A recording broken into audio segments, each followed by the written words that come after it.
16મી March પાકિસ્તાને અફઘાનિસ્તાન ઉપર એમ કહો ને કે કાયરાનો હુમલો કર્યો.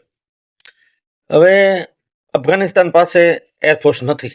આખી દુનિયા જાણે છે અફઘાનિસ્તાન પાસે એરફોર્સ નથી, બરોબર, કે નથી એની આગળ એર ડિફેન્સ.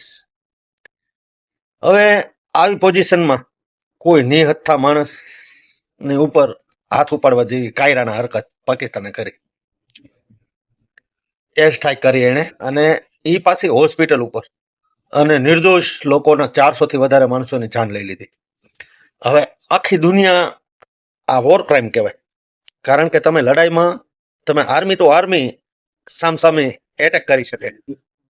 કોઈ સિવિલિયન ઉપર કે કોઈ નિર્દોષ માણસને જાન લેવી એ વોર ક્રાઇમ આંતરરાષ્ટ્રીય ગણાય.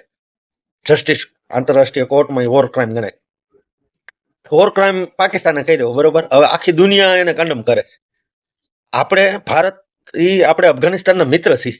આખી દુનિયામાં ઢંઢેરો પીટવી કે અફઘાનિસ્તાન એ અમારો મિત્ર દેશ છે, તો કડક શબ્દોમાં વખોડે કાઢીને તમે સાના મને બેસી દેશો? એમ ના હોય. જો ખરેખર મિત્ર દેશ હો તો અફઘાનિસ્તાનને તમારે એર ડિફેન્સ અથવા તો લાંબી દૂરી સુધી વાર કરી શકે એવી મિસાઇલો પૂરી પાડવી જોઈએ, હથિયાર આપવા જોઈએ. આ રીતે એનો વિરોધ કરાય. કડક શબ્દોમાં વખોડી કાઢવાથી કાંઈ થાય નહીં. તો આ માટે તમારું શું માનવું છે?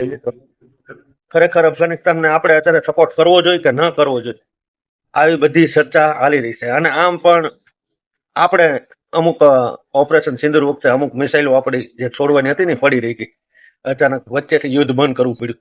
હવે એ પડી છે એ આપી દેવાય અફઘાનિસ્તાનને વેચાતી.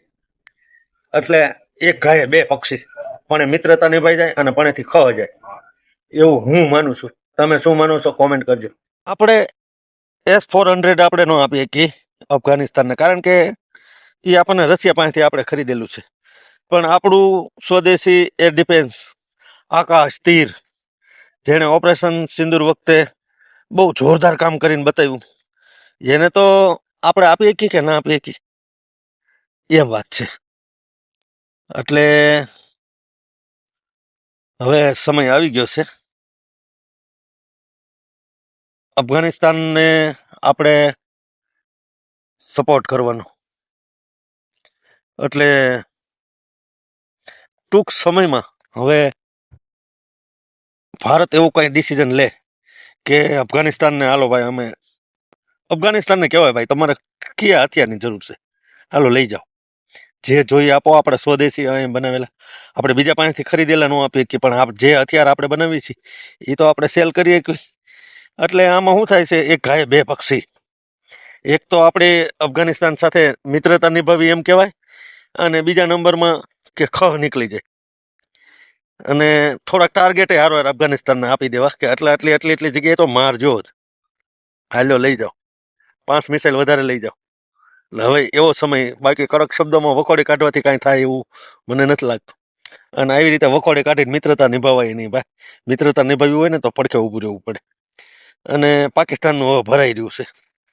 અને આ લોકો, અમુક લોકો જે ઈરાક ઉપર કે ગાઝા ઉપર હુમલો થાય ને, તે ઉમ્મા કરીને એનો વિરોધ કરવા નીકળી જાય છે. ઉમ્મા એ સંસ્કૃત શબ્દ છે, ઉમ્મા એટલે ભાઈ ટૂંકમાં. તો આ અફઘાનિસ્તાનમાં જે 400 મરી ગયા એ ઉમ્મા નથી, કારણ કે એને મારવા વાળા પાછા ઉમ્મા જ છે. એટલે ત્યાં તમે કાંઈ નહીં બોલો, મારવા વાળા બીજા હોય તો તમને નડે. એટલે આવું ડબલ સ્ટેન્ડ ન હોય. ગમે ત્યાં ખોટી રીતે તમારા આપણા ભાઈઓને મારતા હોય કોઈ, તો આપણે એનો વિરોધ કરવો જોઈએ. ગમે ત્યાં, એમ ઈરાક હોય, ગાઝા હોય કે અફઘાનિસ્તાન હોય. પછી અફઘાનિસ્તાનમાં કાંઈ નહીં બોલવાનું પણ બોલવાનું, એવું ડબલ સ્ટેન્ડ ન હાલે. અને હવે પાકિસ્તાનને પાઠ ભણાવવા માટે અફઘાનિસ્તાનને હથિયારનો સપોર્ટ ભારતે કરવો જોઈએ એવું હું દ્રઢપણે માનું છું. તમારું શું માનવું છે? કોમેન્ટ કરજો.